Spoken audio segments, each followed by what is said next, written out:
دوستو، کیا آپ نے کبھی مخدوم پاک کی بلی کے بارے میں سنا ہے؟ ہاں دوستو، ایک ایسی بلی جو ولی صفت تھی، ایک ایسی بلی جس کے اندر بے شمار کمالات تھے، ایک ایسی بلی جس نے اپنی جان ولی اللہ پر قربان کر دی تھی، ایک ایسی بلی جس پہ مخدوم پاک کی خوب فیضان برسا۔ تو چلیے اس بلی کی مزار کی زیارت کرتے ہیں جو کہ چوسا شریف میں موجود ہے اور ان کے بارے میں جانکاری حاصل کرتے ہیں۔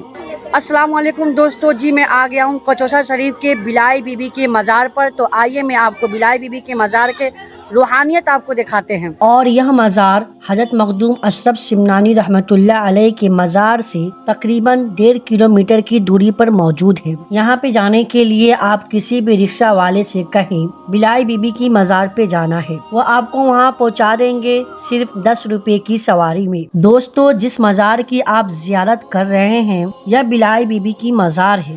بلائی بی بی مخدوم پاک کی ایک مرید جن کا نام کمال جوگی تھا، ان کی بلی تھی۔ کمال جوگی مخدوم پاک کے کہنے پر اپنی بلی مخدوم پاک کے پاس لے کے آئے تھے۔ کمال جوگی بلی اس وقت لائے جس وقت بیان فرما رہے تھے اور ان پہ ایک الگ ہی کیفیت طاری تھی۔ وہ بیان بلی بھی سن رہی تھی۔ بیان ختم ہونے کے بعد وہ بلی ایک دم اچھل مارتی ہے اور زمین پر بے ہوش ہو جاتی ہے۔ ہوش آنے کے بعد بلی میں ایک الگ ہی کمال آ جاتی ہے۔ اب وہ بلی مخدوم پاک کے درگاہ ہی میں رہنے لگتی ہے اور جب کوئی مہمان آتا تو وہ آنے سے پہلے آواز لگاتی تھی۔ جتنے مہمان آنے والے ہوتے اس آواز کے ذریعے مخدوم پاک رحمۃ اللہ علیہ کی باورچی اتنے ہی کھانا بناتے تھے۔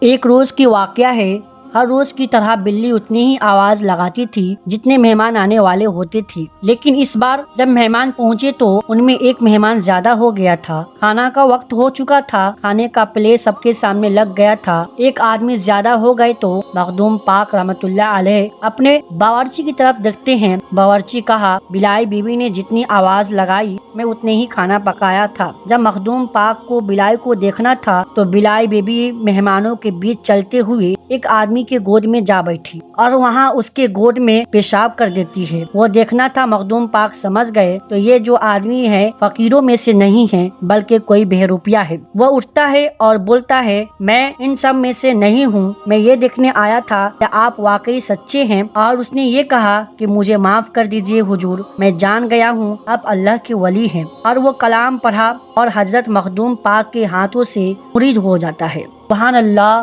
یہ تھی بلائی بی بی کی مرتبہ۔ امی کہاں پہ آئی ہو؟ بلائی بی بی کا مزار پر کیا کرنے ہے؟ فاتحہ کرائی۔ اچھا، فاتحہ میں کیا کیا کرائی ہے؟ چنا ہاں اور کیا بولے لچی دانا ہاں، اور تل کٹوا تو فاتحہ ہو گیا؟ فاتحہ کرا لی۔ اچھا ٹھیک ہے۔ بلائی بی بی کے مزار پر فاتحہ کے لیے ایک خاص رواج ہے۔ یہاں فاتحہ میں چنا، ترکٹ اور الائچی دانہ کا استعمال ہوتا ہے جو ایک روحانی رواج ہے۔ مزار کے پاس لوگوں کے لیے ایک خاص چیز مشہور ہے، گڑ۔ یہ گڑ تیل ڈال کر بنایا جاتا ہے جو جس کا مزہ بہترین بنا دیتا ہے۔ میری امی اور نانی نے یہاں سے گڑ لیا تھا، ان کا کہنا تھا کہ یہاں کا گڑ لاجواب ہوتا ہے۔ تو دوستوں، میری بات یہیں پر ختم ہوتی ہے۔ میں آپ سے ملتا ہوں اگلے بلاگ پر۔ السلام علیکم۔